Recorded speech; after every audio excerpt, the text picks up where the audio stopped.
आज अश्विन मास की शुक्ल पक्ष की एकादशी तिथि 16 अक्टूबर शनिवार का दिन है। देश और दुनिया की खबरों में सबसे पहले बात करते हैं उन खबरों की जो रही सुर्खियों में। सिंधु बॉर्डर से लगे हरियाणा के सोनीपत जिले की कुंडली में एक युवक की हत्या कर दी गई। मरने वाले का नाम लखबीर सिंह है। उसकी उम्र 35 साल थी। किसान आंदोलन के लिए जुटे निहंगों पर उसके हाथ पैर काटने का आरोप है। उन्होंने उसे रस्सी से बांधकर घसीटा और मरने पर शव किसान आंदोलन के मंच के सामने बैरिकेड से लटका दिया गया। मामले में एक निहंग ने सरेंडर कर दिया है। छत्तीसगढ़ के जशपुर जिले में एक तेज रफ्तार कार ने धार्मिक जुलूस में शामिल लोगों को कुचल दिया। यहाँ करीब 150 लोग दुर्गा विसर्जन के लिए जा रहे थे। कार की टक्कर से एक व्यक्ति की मौके पर ही मौत हो गई और 26 लोग घायल हो गए। कार में गांजा भरकर 2 लोग उड़ीसा से मध्य प्रदेश की ओर सिंगरौली जा रहे थे। दोनों को अरेस्ट कर लिया गया है। घटना के बाद लोगों ने कार में आग लगा दी। अफगानिस्तान के कंधार में शिया समुदाय की मस्जिद में हुए बम धमाके में 37 लोगों की मौत हो गई। 50 से ज्यादा लोग घायल भी हुए हैं। विस्फोट जुमे की नमाज के दौरान हुआ। अफगानिस्तान में लगातार दूसरे शुक्रवार को शिया मस्जिद को निशाना बनाया गया है। इससे पहले पिछले हफ्ते कुंदुज शहर में जोरदार धमाका हुआ था। इसमें करीब 100 लोगों की मौत हो गई थी।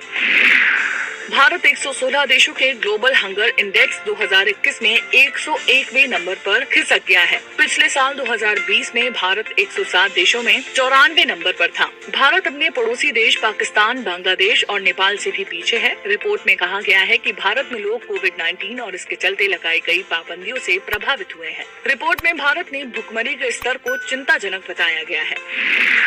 प्रधानमंत्री नरेंद्र मोदी ने विजयादशमी पर 7 नई डिफेंस कंपनियां राष्ट्र को समर्पित की। ऑर्डिनेंस फैक्ट्री बोर्ड को भंग कर इन कंपनियों को बनाया गया है। इस कदम से हथियार के आयात में कमी आने की उम्मीद है। रक्षा क्षेत्र में जो 7 नई कंपनियां उतरने जा रही हैं, वो समर्थ राष्ट्र के उनके संकल्पों को और मजबूती देंगी।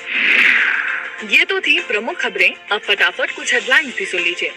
झांसी में 37 लोगों को लेकर जा रही ट्रैक्टर ट्रॉली पलटी। मध्य प्रदेश के 11 लोगों की मौत। अमेरिका में कोरोना वैक्सीन की दोनों डोज ले चुके लोगों को 8 नवंबर से आने की इजाजत। काबुल के दशमेश पिता गुरुद्वारा में घुसे तालिबान। स्टाफ से मारपीट, 10 दिन में ऐसी दूसरी घटना। सेना प्रमुख से तनातनी के बाद खतरे में इमरान की कुर्सी। विदेश मंत्री कुरैशी बन सकते हैं नए पीएम। चलिए अब आपको बताते हैं कि आज किन इवेंट्स पर रहेगी हमारी नजर। सरकार में फेरबदल की चर्चा के बाद राजस्थान के सीएम अशोक गहलोत दिल्ली में सोनिया गांधी से मुलाकात कर सकते हैं।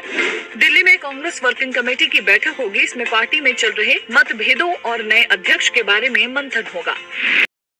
चलिए अब आपको बताते हैं कि इतिहास में आज के दिन क्या हुआ। बचपन की खूबसूरत यादों में मिकी माउस और डोनाल्ड डक तो आपको जरूर याद होंगे ही। आज इन कार्टून कैरेक्टर को बनाने वाली कंपनी डिज्नी का जन्मदिन है। 1923 में बनी डिज्नी कंपनी अब 98 साल की हो गई है। डिज्नी को 2 भाइयों वॉल्ट और राय ने मिलकर बनाया था। कैलिफोर्निया में शुरू हुई इस कंपनी का नाम था डिज्नी ब्रदर्स कार्टून स्टूडियो। शुरुआत में वॉल्ट डिज्नी की हालत ऐसी थी कि खाने के लिए पैसे भी नहीं होते थे। मई 1928 में डिज्नी की किस्मत बदली। डिज्नी ने अपनी पहली शॉर्ट फिल्म प्लेन क्रेजी की टेस्ट स्क्रीनिंग की। इस फिल्म में पहली बार मिकी माउस लोगों के सामने आया। अब वक्त है आपसे अलविदा कहने का, लेकिन जाते जाते आपके लिए आज का विचार।